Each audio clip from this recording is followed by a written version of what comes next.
welcome again to our daily devotional series, Messages from Tiny People. And today we are going to learn about Jesus. Yes, Jesus, the time he came into the world as a tiny baby in Mary's hands, very vulnerable, yet he was God. We are going to learn about Jesus, how he managed to master his emotions. And I've decided to entitle our lesson for today, Self-Control.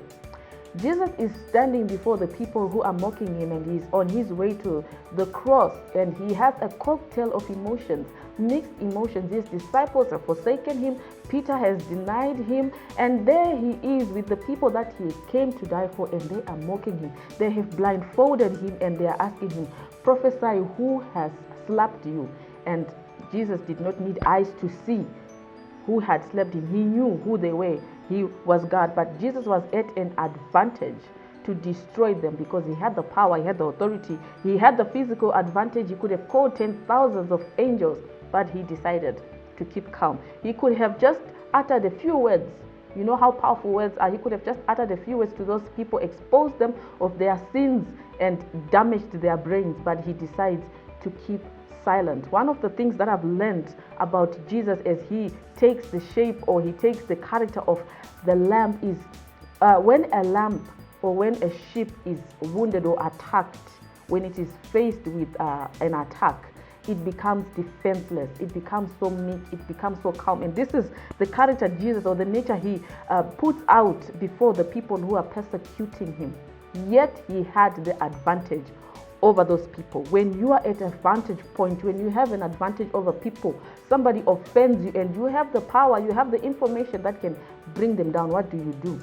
Do you allow your emotions to overpower you, or you master the art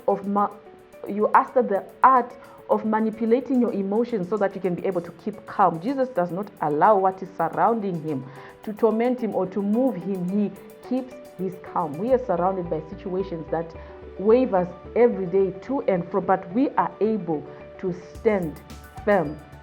We manage to control ourselves because we look ahead. Jesus looks at the mission ahead of him.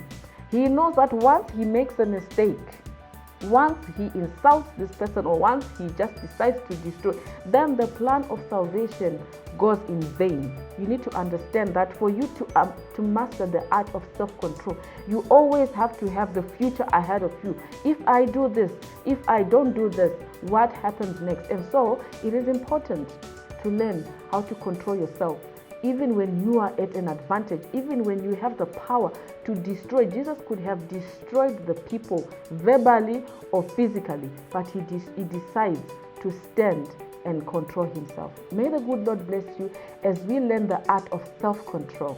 God bless you.